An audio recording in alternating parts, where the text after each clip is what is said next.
घरफोडी चोरीचे 6 गुन्हे उघडकीस आणून एकूण 2,52,000चा मुद्देमाल हस्तगत करण्यात शहर गुन्हे शाखेच्या पोलिसांना यश आले आहे. कोंतम चौक येथील महाराष्ट्र ॲग्रिकल्चर कन्सल्टन्सी लिमिटेड या दुकानाचे शटर उचकटून दुकानात प्रवेश करून 7,000ची चोरी झाल्याबाबतची फिर्याद वैभव भीमाशंकर जम्मा यांनी जेलरोड पोलीस ठाण्यात दिली होती. त्या अनुषंगाने गुन्हे शाखेकडे सहाय्यक पोलीस निरीक्षक विजय पाटील आणि त्यांच्या पथकाला 4 इसम हे जुना पुणा नाकाजवळील आकांक्षा टूर्स अँड ट्रॅव्हल्स जवळ संशयितरित्या थांबले आहेत अशी माहिती मिळाली. यावरून सुरेश नारायण रेकुला वय 52 राहणार व्यंकटपुरा मलकाजगिरी तेलंगणा, अशोक गंगाधर अप्पा उर्फ अशोक HG वय 27 राहणार हनुमंतपुरा राज्य कर्नाटक, TN मोहन नारायण स्वामी वय 42 राहणार हनुमंतपुरा राज्य कर्नाटक, अजमत अब्दुल जब्बार सय्यद वय 37 राहणार विष्णू टॉकीज बालाजी नगर राहणार आंध्र प्रदेश यांना ताब्यात घेतले. त्यांच्याकडे चौकशी केली असता त्यांनी केलेल्या गुन्ह्याची कबुली दिली. त्यांच्याकडून गुन्ह्यातील रोख रक्कम 7,200 रुपये, गुन्ह्यात वापरलेले विविध कंपनीचे 4 मोबाईल असा 62,200 रुपयांचा मुद्देमाल हस्तगत केला.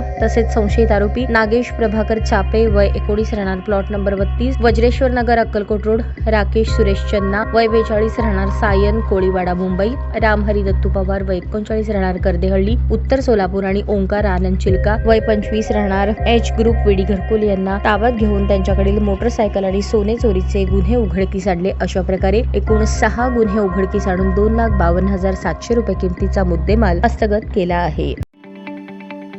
ताज्या बातम्या पाहण्यासाठी प्राईम महाराष्ट्र न्यूज चॅनलला सबस्क्राईब करा.